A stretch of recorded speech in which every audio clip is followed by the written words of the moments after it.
Hi hello అండి. అందరూ ఎలా ఉన్నారు? నేను బాగున్నానండి. మీరు కూడా బాగుండాలని కోరుకుంటున్నానండి. ఈరోజు మన ఛానల్లో వీడియో వచ్చేసి ఏంటంటే మొలకెత్తిన విత్తనాలు ఏ విధంగా తయారు చేసుకోవాలి, వాటిని ఏ విధంగా ఫ్రై చేసుకొని తినాలనేది చూపించాలనుకుంటున్నానండి. ఫ్రై చేయడం ఏంటి అనుకుంటున్నారా? మొలకెత్తిన విత్తనాలు కొంతమందికి తినడం ఇష్టం ఉండదండి. పచ్చిగా తినడం ఇష్టం ఉండదు. అలాంటి వాళ్ళకి ఫ్రై చేసుకొని తింటే ఎలా టేస్టీగా ఉంటుందనే చూపించాలనుకుంటున్నానండి.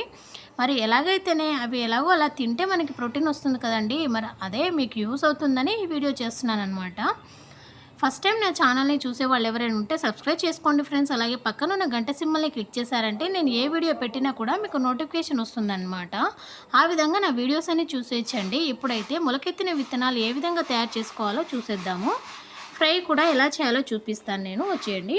ఫస్ట్ నేను ఇక్కడ 3 రకాలు తీసుకున్నానండి. పెసర్లు, బొబ్బర్లు, శనగలనమాట. ఇక్కడున్న కప్పుతో, పెద్ద కప్పుతో 2 కప్పులు నేను పెసర్లు తీసుకున్నానండి. చిన్న కప్పుతో 2 కప్పులు బొబ్బర్లు, 2 కప్పులు శనగలు తీసుకున్నానమాట. ఒక బౌల్ తీసుకొని బౌల్లో కొంచెం వాటర్ వేసి ఈ విధంగా వీడియోలో చూపిస్తున్న విధంగా నానపెట్టేయండి. నేను నైటే నానపెట్టేసానమాట. నైట్ ఇలా నానపెట్టేసిన తర్వాత మార్నింగ్ లేచి చూస్తే మొత్తం నానుతుంది కదండి. అప్పుడు వాటిని ఒక 3-4 టైమ్స్ బాగా కడిగేయండి. ఇలా కడగడం ద్వారా ఏంటంటే మనకు జిగురు అనేది పోతుందండి. జిగురు ఉండడం వల్ల కొంతమందికి తినడం ఇష్టం ఉండదు. అందుకే ముందే మనం ఇలా శుభ్రంగా 3-4 టైమ్స్ కడిగేసామంటే జిగురు అనేది పోతుందనమాట. చూడండి, ఇలా కడిగేసిన తర్వాత చిల్లుల బాక్స్ ఉంటుంది కదండి, ఆ బాక్స్లో ఇలా పెట్టేసి క్యాప్ పెట్టేసామంటే సరిపోతుంది. మరి బాక్స్ లేని వాళ్ళకి ఎలాగా అనుకుంటున్నారా?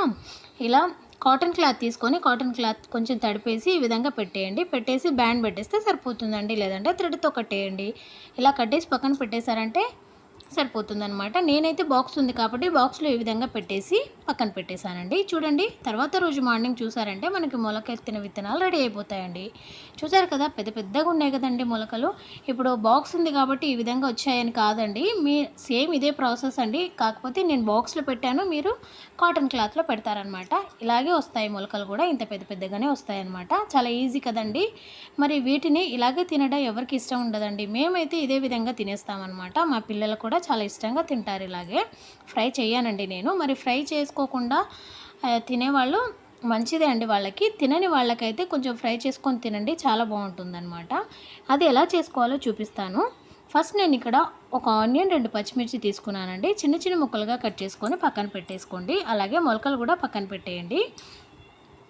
ఇప్పుడు ఏం చేయాలంటే ఫస్ట్ ఒక కడాయి తీసుకొని కడాయిలో కొంచెం ఆయిల్ వేసేయండి. ఆయిల్ హీట్ అయిపోయిన తర్వాత కొన్ని పల్లీలు వేసేయండి. పల్లీలు వేసేసి కొంచెం ఫ్రై చేసుకోండి ఫ్రెండ్స్. పల్లీలు ఎందుకు ఇప్పుడు వేస్తున్నారు? మొలకల్లోనే పెట్టొచ్చు కదా అనుకుంటున్నారా? అలా పెట్టే వాళ్ళైతే, ఇష్టం ఉన్న వాళ్ళైతే పెట్టేయండి. నేను ఫ్రై చేస్తున్నాను కాబట్టి కొన్ని పల్లీలు వేసుకుంటే మనకి నోటికి తగులుతుంది కదా, చాలా టేస్టీగా ఉంటుందని నేను వేస్తున్నాను అనమాట. చూడండి, ఇలా ఆయిల్ వేసిన తర్వాత పల్లీలు వేసి కొంచెం ఫ్రై చేసుకోండి. ఇలా ఫ్రై అయిపోయిన తర్వాత 2 రెమ్మల కరివేపాకు కూడా వేసేయండి ఫ్రెండ్స్. ఇలా ఫ్రై చేసుకొని మనం ముందుగా కట్ చేసి పెట్టుకున్నాం కదండి, ఆనియన్ పచ్చిమిర్చి ఉన్నాయి కదండి, అవి కూడా వేసేయండి. ఆనియన్ పచ్చిమిర్చి అనేది బాగా గోల్డెన్ ఫ్లవర్ వరకు చేసుకోవద్దండి. కొంచెం కచ్చపచ్చగా ఉంటేనే మనకు టేస్ట్ అనేది వస్తుందన్నమాట. ఇలా ఒకసారి కలుపుకోండి. వేసిన తర్వాత ఇలా కలుపుకున్న తర్వాత కొంచెం ఉప్పు, కారం, పసుపు కూడా యాడ్ చేసేయండి. ఈ విధంగా యాడ్ చేసిన తర్వాత కలుపుకోండి ఒకసారి. ఇలా కలుపుకున్న తర్వాత మనం ముందుగా మొలకలు పెట్టుకున్నాం కదండి, ఆ మొలకలు కూడా ఇందులో వేసేయండి. చూసారు కదా, ఈ విధంగా వేసేసి ఒకసారి కలుపుకోండి ఫ్రెండ్స్.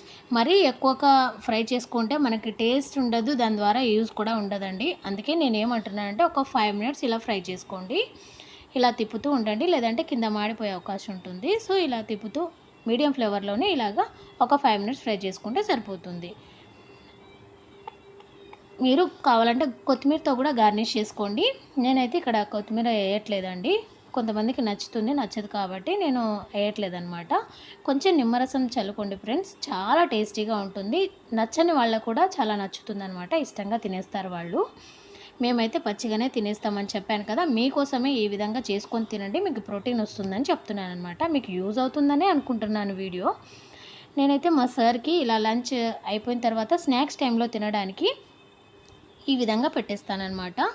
మొలకలు అలాగే క్యారెట్, పక్కన డ్రై ఫ్రూట్స్ కూడా పెడతానండి. డ్రై ఫ్రూట్స్ బాదము, జీడిపప్పు, అలాగే కిస్మిస్ అనమాట. నేను ఇలా ఫ్రై చేసి పెట్టానండి, పచ్చిగానే పెట్టేస్తాను. మీకోసమే వీడియో చేశానని చెప్పాను కదా, సో ఈరోజు ఇలా పెట్టానన్నమాట. మరి మా పిల్లలకు కూడా నేను అలవాటు చేశానండి. ఇవి ఇప్పుడు ఉన్న జనరేషన్లో అయితే ఇవి తినడం ద్వారా ప్రోటీన్ వస్తుంది కదండి. ఈ వీడియో మీకు నచ్చినట్లయితే లైక్ చేయండి, సబ్స్క్రైబ్ చేయండి, పిల్లలకు అలవాటు చేయండి ఫ్రెండ్స్.